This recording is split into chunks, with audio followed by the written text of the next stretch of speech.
हरे कृष्णा, राधे राधे। कैसे हैं आप सब लोग? आशा करती हूँ मेरे सारे फ्रेंड्स बहुत अच्छे हैं। व्रत वृद्धि उपाय में सभी लोगों का स्वागत करती हूँ और मैं हूँ कौशिकी।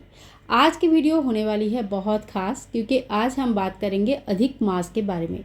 अधिक मास क्या होता है, कब आते हैं, क्या क्या करना चाहिए और क्या नहीं करना चाहिए। अधिक मास जो है हर 3 साल में एक बार आता है, क्योंकि सूर्य कैलेंडर है और जो चंद्र कैलेंडर है, ये दोनों थोड़ी अलग अलग होता है और दोनों को मैच करने के लिए हर 3 साल में 1 महीना एक्स्ट्रा होता है, जिसे कि अधिक मास कहा जाता है। अधिक मास का दूसरा नाम है मौल मास, और कोई इसे पुरुषोत्तम मास कहते हैं, कोई इसे अधिक मास कहते हैं। भगवान श्री विष्णु नारायण ने खुद अपना नाम इस महीने को दिया हुआ है पुरुषोत्तम मास। तो ये जो महीना है बहुत ही ज़्यादा पावन महीना होता है। इस महीने में कुछ चीज़ें ऐसे हैं जो करना बहुत ज़्यादा शुभ माना जाता है, और कुछ चीज़ें ऐसे हैं जो हमें अवॉइड कर लेना चाहिए।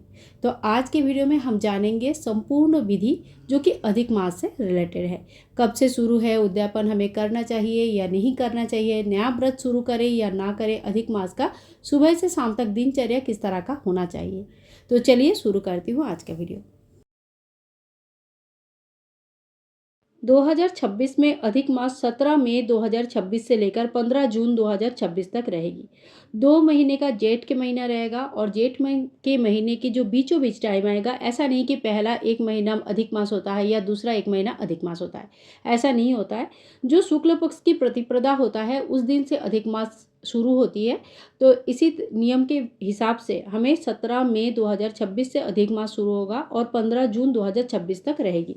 ठीक है। मैं अपनी नित्य दिनचर्या कर रही हूँ, अपना डेली का पूजन कर रही हूँ। तुलसी पूजा मेरा हो गया है, घर के जो पूजन है, शालिग्राम जी की जो पूजन है वो मैं कर रही हूँ, और साथ साथ में आपको दे रही हूँ अधिक मास की संपूर्ण जानकारी। अब हम जान लेते हैं कि क्या क्या हमें नहीं करनी चाहिए। नहीं करना है, जो जितने भी मंगल कार्य है वो सारे चीज़ें हमें इस महीने में नहीं करना है। अगर आपका गृह प्रवेश होने वाला है, या आप नया कुछ गृह स्टार्ट करने वाले हैं, या बिजनेस शुरू करने वाले हैं, या कुछ भी आप कुछ ऐसा प्लान कर रहे हैं जो कि नया चीज़ है, आप शुरू करना चाहते हैं, तो वो सारे चीज़ें आपको 17 मई से पहले ही शुरू करना है, क्योंकि 17 मई से जो है ना अधिक मास शुरू होगा। और अधिक मास में कोई भी नया शुभ काम शुरू नहीं किया जाता है, जैसे विवाह, मुंडन, गृह प्रवेश, गृह निर्माण, मतलब जैसे शुरू करना नहीं है। अगर पहले से चल रहा है तो उस चीज़ को कंटिन्यू कर सकते हैं, कोई दिक्कत नहीं है। ठीक है।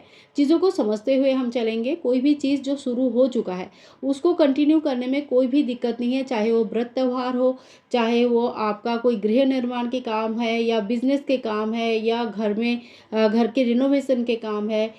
तो ये सारी चीज़ें नहीं रुकती है, लेकिन अगर नया उसी टाइम पे शुरू करें तो ये सारी चीज़ें हमें अवॉइड कर लेना चाहिए। ठीक है। अधिक मास के दौरान कोई भी नया व्रत भी नहीं शुरू किया जाता है। अब व्रत शुरू करने का अलग अलग जगह पे, अलग अलग घर के लिए अलग अलग नियम होते हैं। जैसे बहुत लोग ऐसे होते हैं जो अधिक मास के समय से कोई भी व्रत नहीं उठाते हैं, होलिका दहन तक, यानी कि 2027 में होलिका दहन के बाद ही वो कोई नया व्रत उठाते हैं। इस बीच अगर करवा चौथ और जो भी व्रत आएगा, जैसे तीज वगैरह आएगा, जितने भी व्रत आएंगे, वो कोई भी व्रत पहली बार नहीं उठाएंगे।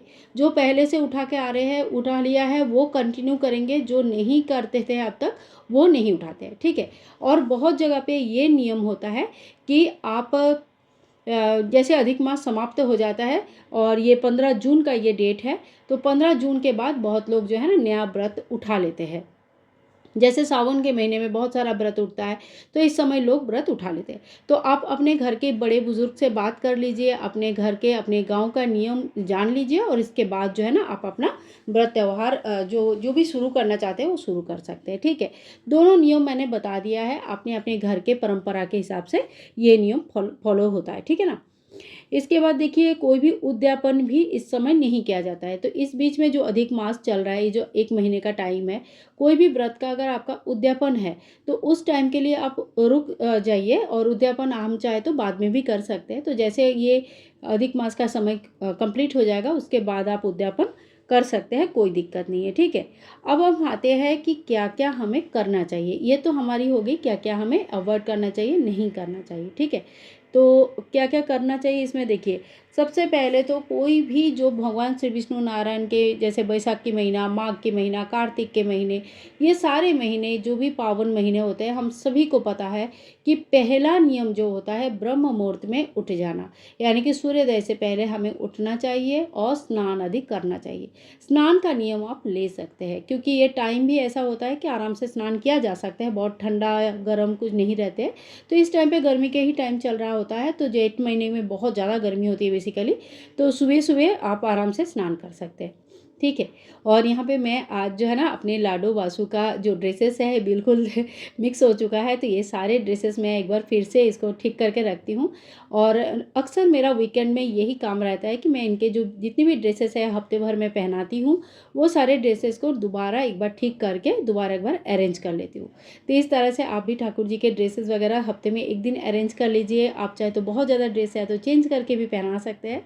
तो इस तरह से करेंगे ना तो ठाकुर जी सारे ड्रेसेस पहन भी पाएंगे और साथ साथ में आपका चीज़ें भी ऑर्गेनाइज रहेगा। तो चलो ये सारे काम तो हमारा चलता ही रहेगा और इसमें काफ़ी सारा टाइम भी लग जाता है और सही देखा जाए तो मुझे बड़ा अच्छा भी लगता है। वापस आते हैं हम अधिक मास का दूसरा नियम की तरफ। तो ब्रह्म मुहूर्त में स्नान करने का सबसे पहला नियम है, दूसरा नियम है कि जो महीना है ये महीना भगवान श्री विष्णु नारायण ने खुद अपना नाम दे रखा है और इस महीने का नाम होता है पुरुषोत्तम महीना। ठीक है। तो पुरुषोत्तम महीने में भगवान श्री विष्णु नारायण का किसी भी स्वरूप का आप पूजन कर सकते हैं। आपके पास लड्डू गोपाल जी विराजमान है, राधा किशन जी है, शालिग्राम जी है। शालिग्राम जी तुलसी मैया का पूजन करना भी बहुत ज़्यादा शुभ माना जाता है। ठीक है। तो आप कोई भी स्वरूप में, ऐसा नहीं कि हमारे पास ये वाला मूर्ति नहीं है, वो वाला फोटो नहीं है, ऐसा कुछ नहीं है। जो भी स्वरूप में आपके पास विराजमान है, सेम भगवान के अलग अलग स्वरूप होते हैं। आपका इष्ट देव जो भी है, जिनके प्रति भी आपका भक्ति श्रद्धा आता है, जिन्हें देख के भी आपको वो फीलिंग्स आता है कि मैं इन रूप का पूजा करूं, तो आप उनका पूजा कर सकते हैं। तो ठीक है ना, ये चीज़ें क्लियर कर लीजिए। इन्हें कान्हा जी की पूजा करना चाहिए, नारायण जी की पूजा करना चाहिए, सब एक है।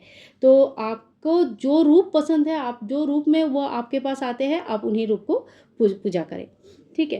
तो नारायण पूजा हमें करना चाहिए। पीला फूल फल अर्पित कर सकते हैं, पीला कपड़ा पहना सकते हैं। कम से कम गुरुवार ये नियम तो करना ही चाहिए, पीला कपड़ा जरूर भगवान जी को पहनाना चाहिए। ठीक है। और इस तरह से भगवान नारायण जी की पूजा करनी है। दूसरा है कि एक घी का दीपक आप प्रज्वलित कर सकते हैं। पूरे अधिक मास में एक दीपदान एक्स्ट्रा भगवान श्री विष्णु नारायण के सामने कर सकते हैं। इच्छा पूर्ति दिया इसे कहा जाता है, मतलब आपके जो भी सात्विक इच्छा है उसके लिए आप ये काम कर सकते हैं। ये भी बड़ा अच्छा माना जाता है। तुलसी पूजन हर साल में रोज़ हमें करनी चाहिए, लेकिन कोई विशेष महीना होता है जिसमें हमें बिल्कुल छोड़ना ही नहीं चाहिए। अगर आपका हमेशा नहीं होता है तो आप कार्तिक के महीने में, माघ महीने में, बैसाख के महीने में और अधिक मास के टाइम पे, ये सारे टाइम ऐसे होते हैं ना, सावन के टाइम, ये सारे महीना बहुत ही पावन महीना होता है। तो इस सारे महीने में तुलसी पूजन जरूर करनी चाहिए। इसके अलावा देखिए, आप एक मंत्र का जप कर सकते हैं। बहुत ही सरल सा मंत्र है, सभी लोगों को पता है जिनके पास भी कान्हा जी की सेवा है। ओम नमो भगवते वासुदेवाय नमः। ठीक है। इस मंत्र का जप आप कर सकते हैं। आप चाहे तो, अगर बिल्कुल टाइम नहीं है, एक माला कर सकते हैं। 3 से 4 मिनट टाइम लगता है एक माला जप करने में। आप चाहे तो 5 माला, 7 माला या 21 माला, जितना भी टाइम है उस हिसाब से कर सकते हैं। लेकिन माला जप का एक नियम आप ले सकते हैं। ये भी बहुत मन को शांति देती है। घर में कितनी भी प्रकार की अशांति है, अगर आप रेगुलर बेसिस पे कोई एक मंत्र का माला जप करते हैं तो आपको वो अंदर से वो पीस फील होता है। ठीक है ना। इसके बाद देखिए क्या कर सकते हैं, अधिक मास के एक जो डेली के पाठ के एक बुक आता है, मैं अगर लिंक होगा तो मैं लिंक यहाँ पे शेयर कर दूँगी, देख लीजिएगा।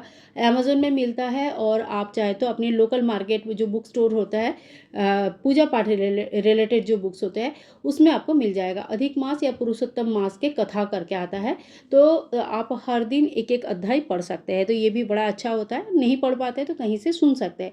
कई सारे जगह पे ये सारे कथाएं सुनाया जाता है, तो आप वहाँ से भी सुन सकते हैं। ठीक है। इस टाइम पे देखिए, आप जल का दान कर सकते हैं, अन्न वस्त्र का दान कर सकते हैं, फल पानी इत्यादि का दान कर सकते हैं। दान करना हमेशा ही सर्वश्रेष्ठ माना जाता है और इसमें अन्न दान सबसे ज़्यादा बड़ा दान होता है। ठीक है। इस जेठ के महीना बहुत ही ज़्यादा गर्म होता है, तो इस समय जल, फल अन्न वस्त्र वगैरह दान कर सकते हैं। अगर आप चाहें तो पितरों के नाम पे भी दान कर सकते हैं, क्योंकि अधिक मास, ये जो बड़े बड़े मास आते हैं, जो बड़े भगवान जी के मतलब साधना करने के लिए जो अच्छे महीने होते हैं, इसमें पितरों के नाम पे जो दान होता है उससे उनकी मुक्ति मिलती है, उनको नरक यंत्रणा से मुक्ति मिलती है, पितरों के आशीर्वाद मिलता है और पितृदोष से भी मुक्ति मिलती है। ठीक है, तो ये काम आप कर सकते हैं। दूसरा, आप रामायण पाठ कर सकते हैं। रामायण पाठ करने से भी बहुत सारे दोषों से मुक्ति मिल जाती है। और अधिक मास का एक विशेष नियम है, वो है दीपदान। इसके ऊपर संपूर्ण डिटेल्स वीडियो मैं अपलोड करूंगी, जरूर देख लीजिएगा। दीपदान हम कहाँ कहाँ कर सकते हैं, कब कर सकते हैं, कौन सा दीपदान करने से क्या फल मिलता है, ये सारी चीज़ों के ऊपर डिटेल्स वीडियो में अपलोड करूंगी। कुछ अगर ज़्यादा नहीं कर पाते हैं तो कम से कम अपने मंदिर में, दहलीज में और तुलसी में, जैसे कि मैं हमेशा बताती आ रही हूँ, इन 3 जगह पे हमें दीपदान हमें करना ही है। इसके अलावा कुछ दीपदान ऐसे रहते हैं जो अधिक मास में हमें ज़रूर करना चाहिए। इसके साथ ही अगर अधिक मास का कोई भी नियम आप ले रहे हैं तो साथ में आप जो भी नॉनवेज वगैरह है वो नहीं खाएंगे, क्योंकि ये सारी चीज़ें खाकर फिर कोई भी व्रत त्यौहार नहीं मनाया जाता है। तो आज के लिए इतना ही, मिलूंगी नेक्स्ट वीडियो में। तब तक के लिए सभी भाई बंधुओं को हरे कृष्णा, राधे राधे। अधिक मास का बहुत बहुत शुभकामनाएं। फ्रेंड्स, अधिक मास आने से पहले ही आप अपना सारे व्रत त्यौहार का शुरुआत कर लीजिए।